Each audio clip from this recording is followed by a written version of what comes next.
A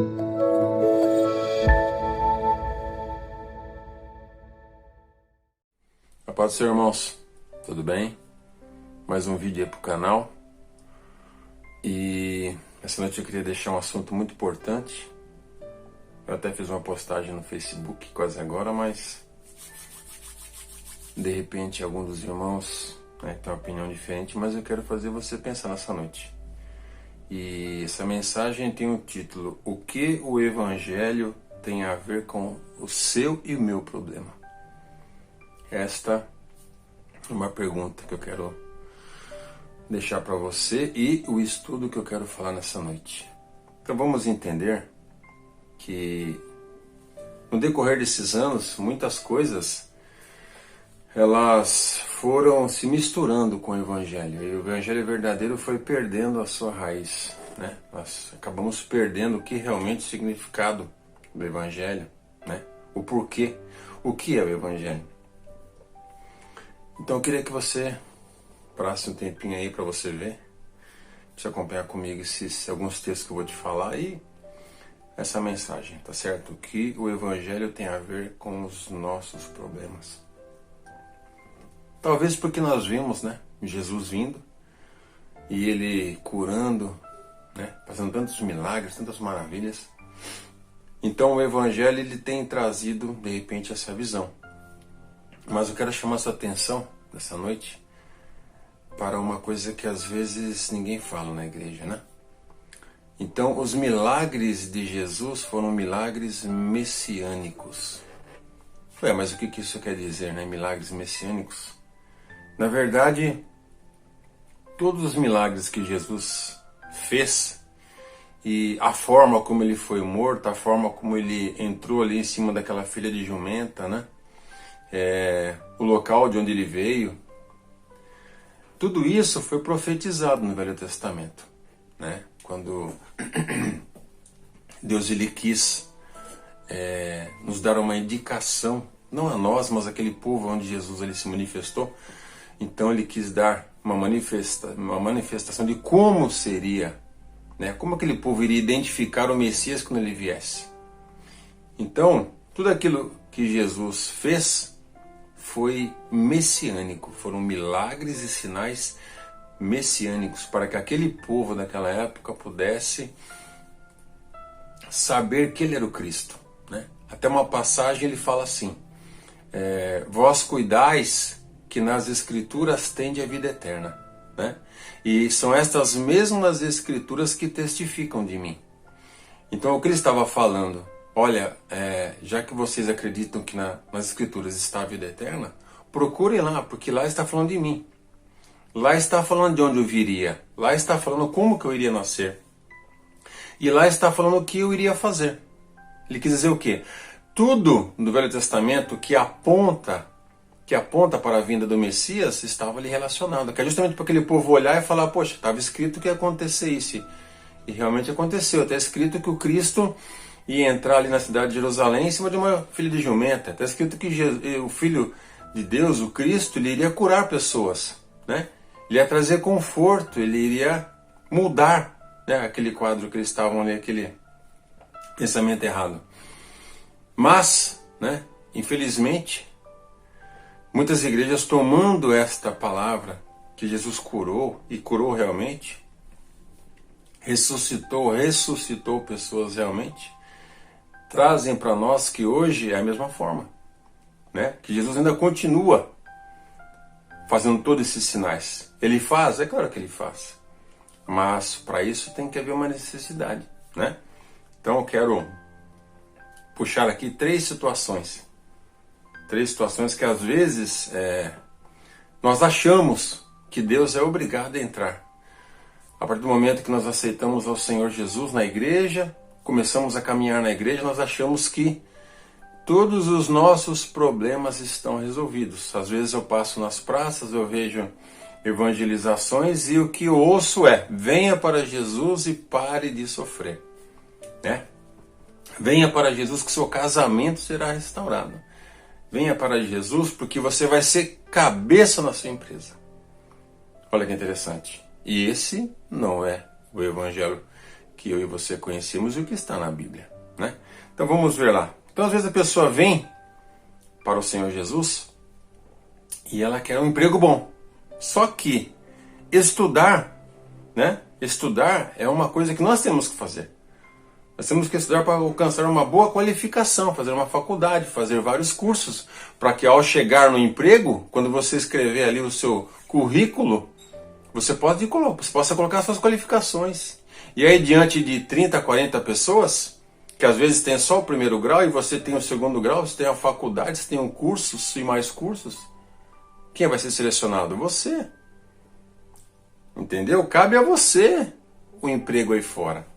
Cabe a você uma porta boa de emprego, não cabe a Deus, né? Uma outra situação que a gente vê, né?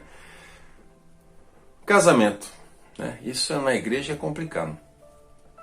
Mas o casamento cabe a você também. Você sendo uma pessoa de Deus, um servo do Senhor, você orar a Deus para que Deus envie uma pessoa segundo o coração de Deus.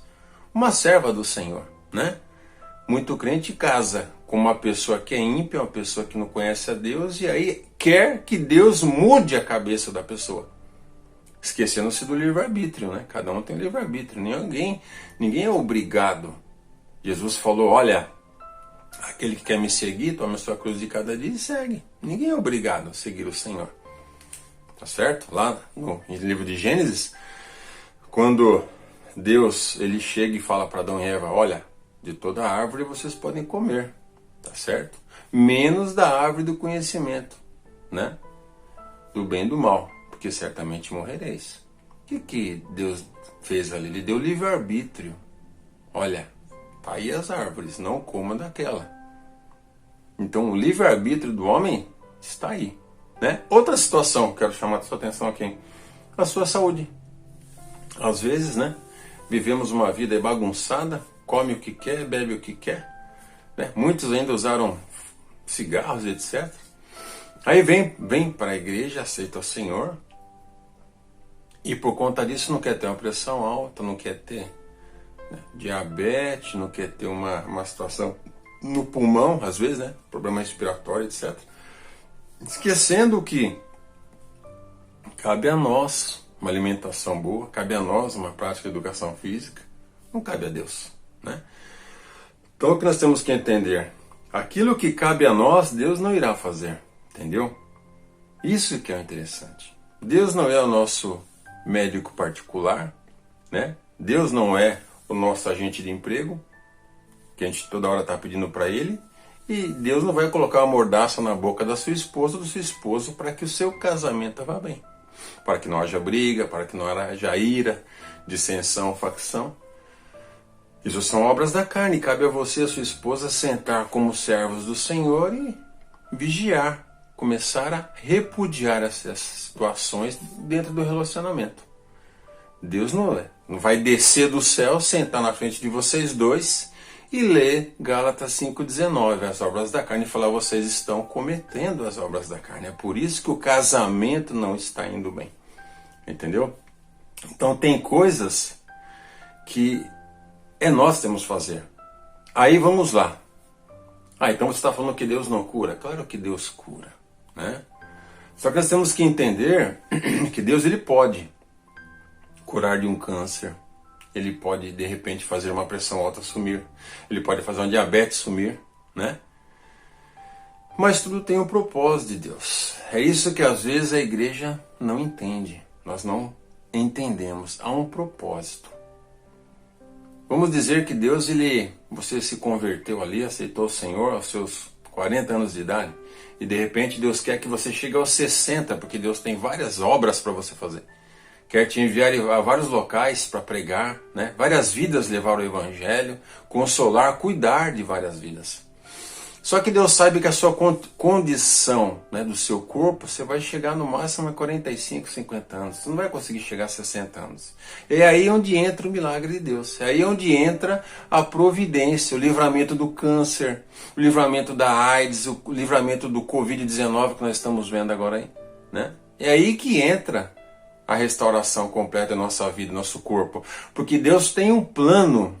E para que esse plano de nos usar para pregar a sua palavra e fazer a sua obra, possa chegar aos 60 anos na vida desse irmão, ele vai ter que entrar com a providência.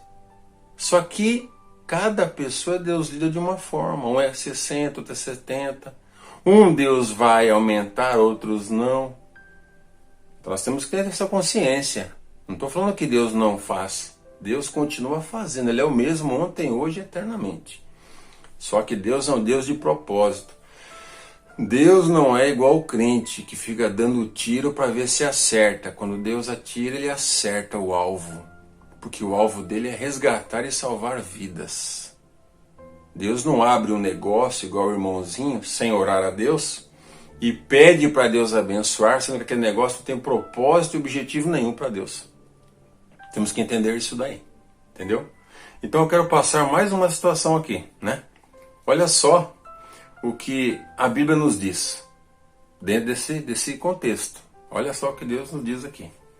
Porque não me envergonho do Evangelho de Cristo, pois é o poder de Deus para a salvação de todo aquele que nele crê, primeiro do judeu e também do grego. Romanos 1,16. Então esse é o Evangelho. O Evangelho não é carro. O Evangelho não é casa. O Evangelho não é livramento de diabetes, de pressão alta. É o que eu falei para você. Tem casos específicos que Deus faz. Deus não vai livrar todos. Essa é a grande verdade. O Evangelho é isso. Deus não vai livrar todos. Uns Deus vai curar do câncer e outros não. Porque há um tempo para todas as coisas. Na vida de um é um tempo, na vida de outro é outro tempo. Então vamos entender essa palavra, tá? Vamos lá, vamos ler de novo. Porque não me envergonho do Evangelho de Cristo, pois é o poder de Deus para a salvação de todo aquele que crê. Primeiro do judeu e também do grego. Romanos capítulo 1, versículo 16. Aí eu quero dar uma ajustada nesse texto para você conseguir entender. Vamos realocar as palavras, mas é a mesma coisa. Olha o que diz. Pois o Evangelho, que são as boas novas de Deus. Quais são as boas novas? Que Cristo veio e deu sua vida por nós, ainda quando éramos pecadores e condenados ao inferno. A palavra Evangelho significa isso. João 3,16, porque Deus amou o mundo de tal forma, esse mundo somos nós, que deu seu Filho unigênito para todo aquele que nele crê não pereça, mas tenha vida eterna. Este João 3,16, ele deixa bem claro a palavra Evangelho. Então vamos lá, eu realoquei aqui as palavras. Pois o Evangelho é o poder de Deus para o quê? Para o quê? Né? Para a salvação. Não é para ganhar carro, não é para ganhar casa, entendeu? Não é para ser curado de dor no pé, dor no dedo, nada disso. O Evangelho é para salvação. Nós estávamos condenados ao inferno. Então, o Evangelho é o poder, é um poder de Deus. Pois o Evangelho é o poder de Deus para a salvação. Salvação. De todo aquele que crê. Crê o quê? Na obra de Cristo. Na obra da cruz do Calvário. Entendeu? Essa é a obra. E mais uma palavra aqui. Eu quero que você acompanhe comigo na sua Bíblia se você quiser. Presta atenção. Quem crer e for batizado será salvo. Quem crer no quê? No Evangelho e na obra de Cristo.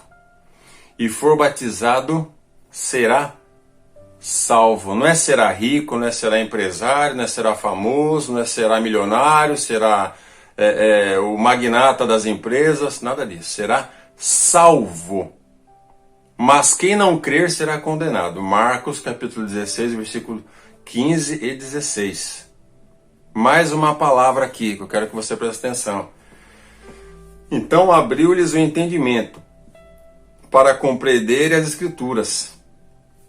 E disse-lhes, assim está escrito. Jesus falando ali com seus apóstolos. Assim está escrito.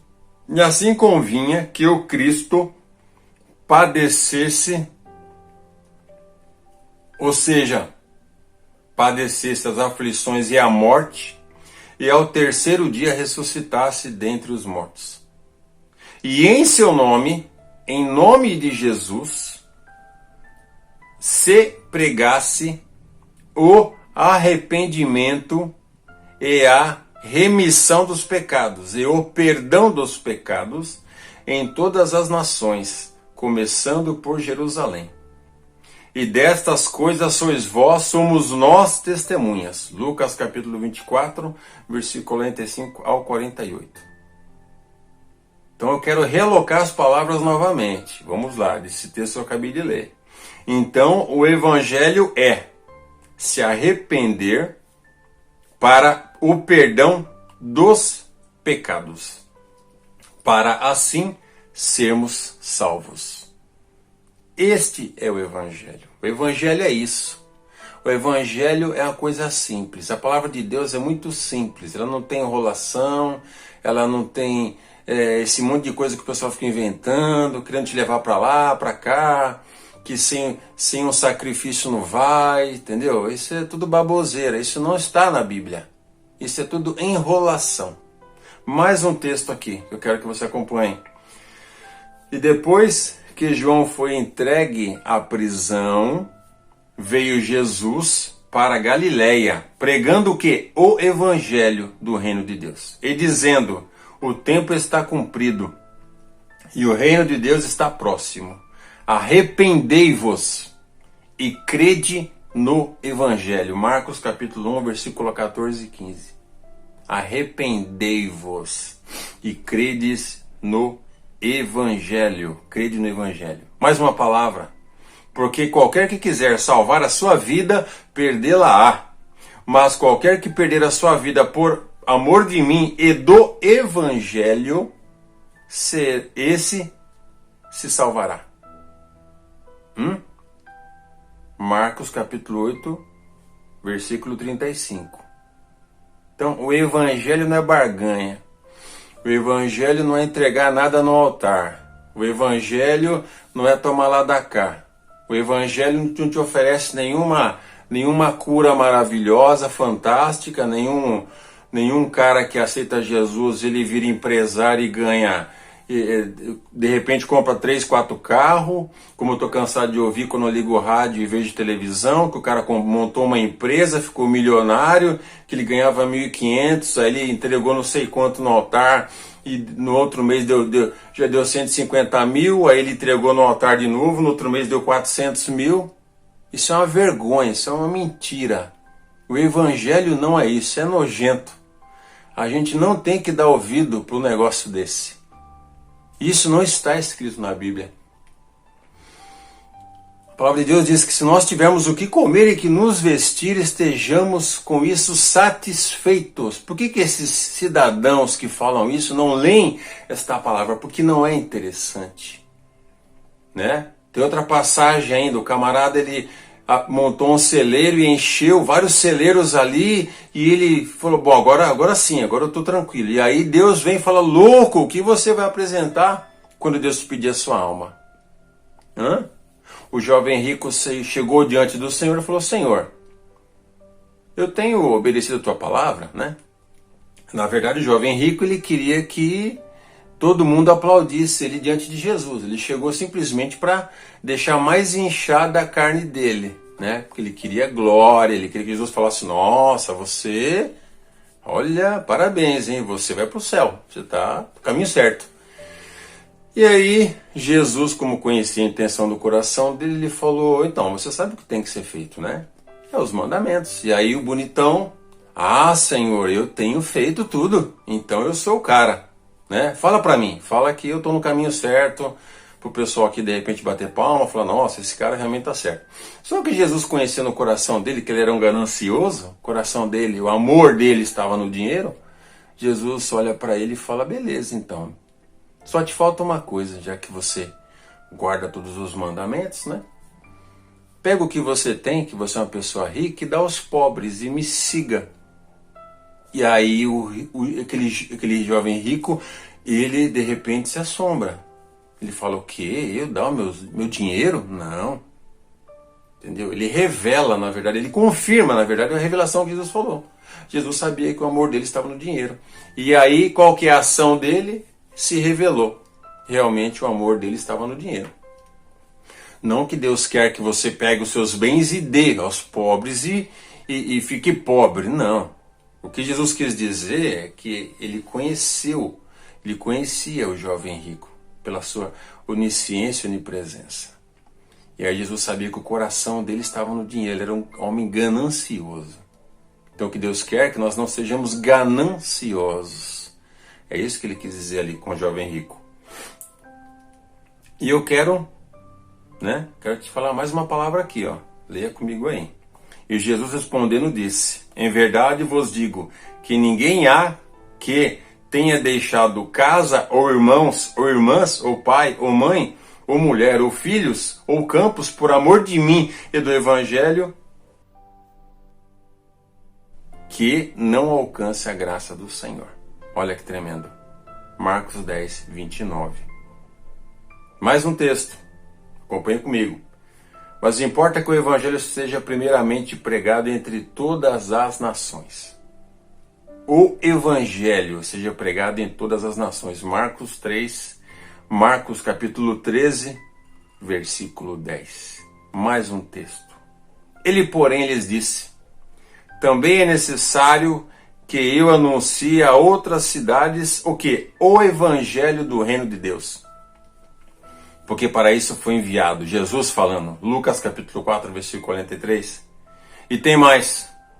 Eu quero te trazer aqui vários textos e te mostrar que o Evangelho não é barganha. O Evangelho não é promessa de curas maravilhosas e tantas outras coisas como eu já te falei. Então vamos lá. E aconteceu depois disto que andava na cidade em cidade, de aldeia em aldeia, pregando e anunciando o Evangelho do Reino de Deus. E os 12 iam com ele. Jesus aqui novamente. Lucas 8, capítulo 8, versículo 1. Mais um. E dizendo: senhores, por que fazeis estas coisas? Nós também somos homens como vós, sujeitos às mesmas paixões. E vos anunciamos que vos convertais, olha que interessante, dessas vaidades ao Deus vivo, que fez o céu e a terra, o mar e tudo que há nele. Atos capítulo 14, versículo 15. Então o Evangelho é conversão, é converter, deixar as vaidades, as obras da nossa carne, os desejos desenfreados. Mais uma. E tendo anunciado o Evangelho, naquele dia, e feito muitos discípulos, voltaram a Listra e Icônio e Antioquia. Atos capítulo 14, versículo 21. Então, o apóstolo Paulo anunciando o Evangelho, anunciando que o ser humano estava perdido, estava condenado ao inferno. Romanos capítulo 3, Romanos capítulo 5 diz isso. Efésios capítulo 6, se não me engano, também fala. O homem estava condenado. E o Evangelho é o quê? Que Jesus ele veio. O Cordeiro de Deus veio e morreu na cruz do Calvário, pagando o meu e o seu pecado e nos fazendo cidadãos dos céus pela sua graça e misericórdia. Mais um texto. E havendo grande contenda, levantou-se Pedro e disse-lhes: homens e irmãos, bem sabeis que não há muito tempo Deus me elegeu entre vós, para que os gentios, que somos nós, ouvissem da minha boca a palavra do Evangelho e crescem. Atos capítulo 15, versículo 7. Onde você está vendo aqui alguém falar de barganha aqui, de entrega no altar, de faz promessa, de faz campanha? Onde você está vendo aqui? Onde está escrito aqui?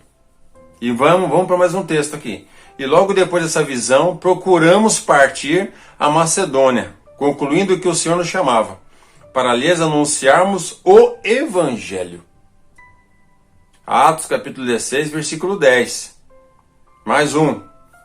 Mas de nada faço questão, nem tenho a minha vida por preciosa, contanto que cumpra com alegria a minha carreira, Paulo falando aqui, e o ministério que recebi do Senhor Jesus, para dar testemunho do Evangelho da graça de Deus.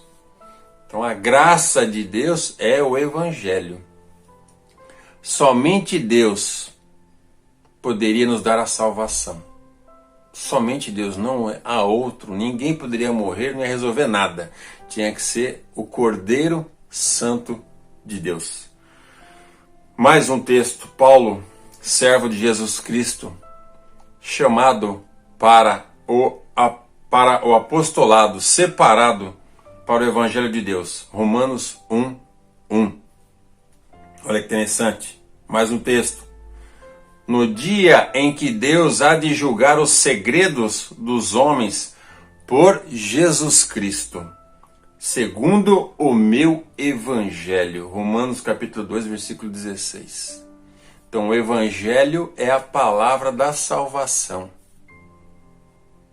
Mais um texto aqui, para nós encerrarmos. Que seja ministro de Jesus Cristo para os gentios, ministrando o Evangelho de Deus, para que seja agradável às ofertas dos gentios, santificada pelo Espírito Santo. Romanos capítulo 15, versículo 16. Então que nós possamos entender que o Evangelho não é barganha, o Evangelho não é promessa de Deus entrar e converter pessoas, obrigando pessoas a se converter. Jesus falou, aquele que quer me seguir, tome a sua cruz, tome as obras da sua carne, os desejos desenfreados, aquilo que te afasta de mim, tome a sua cruz de cada dia e me siga. Não é por força e nem violência. Então o Evangelho não te promete que vai entrar no seu casamento e vai resolver aquilo que você tem que resolver. O Evangelho não te promete que você vai ter o maior trabalho do mundo, sendo que você, de repente, não estudou, não se esforçou, não tem se esforçado em fazer nenhum curso, certo? E o Evangelho não diz também que você vai viver 100 anos comendo carne, né? Que nem aí solto, carne tudo quanto é jeito, levando uma vida desregrada, não faz nenhum exercício. Deus não é obrigado a fazer, né, o que a gente quer. Quem disse que, porque nós pedimos às vezes um monte de coisa que não tem nada a ver com aquilo que Deus quer, Ele vai ouvir e vai cumprir. Isso é um absurdo. O que é o Evangelho? O Evangelho é o poder de Deus para nos salvar, é um poder de Deus. Amém? Um último versículo aqui, que nós não venhamos nos enquadrar. Em Gálatas capítulo 1, versículo 6 ao 9, onde Paulo lhe fala, esse texto eu quero ler com você, que nós não venhamos, né, entrar nesse caminho. Então Paulo falando aqui aos Gálatas, ele fala da seguinte forma, maravilho-me de que tão depressa passasseis daquele que vos chamou a graça de Cristo para outro evangelho, e o qual não é outro, mas há alguns de vós, há alguns que vos inquietam e querem transformar o evangelho de Cristo. Mas ainda que nós mesmos, olha só, Paulo falando, ou um anjo do céu vos anuncie outro evangelho, além do que vos tenho anunciado, seja anátema, seja maldito. Assim como já vô-lo dissemos, agora, de novo também vô-lo digo, se alguém vos anunciar outro evangelho, além do que já recebestes, seja maldito. Gálatas capítulo 1, versículo 6 ao 9. Outro evangelho, o evangelho da prosperidade, o evangelho da bênção, o evangelho do tem que sacrificar no altar, o evangelho da barganha, o evangelho de joga Deus na parede, que Ele é obrigado a te ouvir, que Deus, porque você fez uma oferta de dinheiro, Deus é obrigado a cumprir o que você quer. Nós não venhamos cair nessa história, nessa fábula, né? Como está lá em 2 Timóteo capítulo 4, que nós não venhamos ser esse tipo de pessoa. Amém? Que você entenda que na verdade o evangelho não tem nada a ver com o meu e o seu problema. Amém, meus irmãos? Deus abençoe vocês e que essa palavra fique no seu coração. Coloque aí seus comentários, nós vamos responder. Tá bom? Entra lá no site, esse estudo tá lá também. E você tem a liberdade de falar com a gente aí nos comentários, como eu quero deixar claro aqui, eu não sou dono da situação, não sou dono da verdade, mas eu estou falando do dono da verdade. Eu estou citando textos do dono da verdade. Entendeu? Sou falho, porém temos aí uns 25 ou 27 anos de caminhada no Evangelho, na área da evangelização, graças a Deus, Deus nos trouxe nessa área. Então o Senhor nos deu graça para adquirir um pouco de conhecimento dele, porque sem ele nós não somos nada, né? Quem sou eu sem o Senhor? Eu não tenho conhecimento nenhum, não sei nada, eu dependo da graça e misericórdia de Deus, assim como eu e você, né? Todos nós. Tá bom, meus irmãos? Deus abençoe. Fiquem na paz do Senhor e até o nosso próximo vídeo. Fiquem na paz.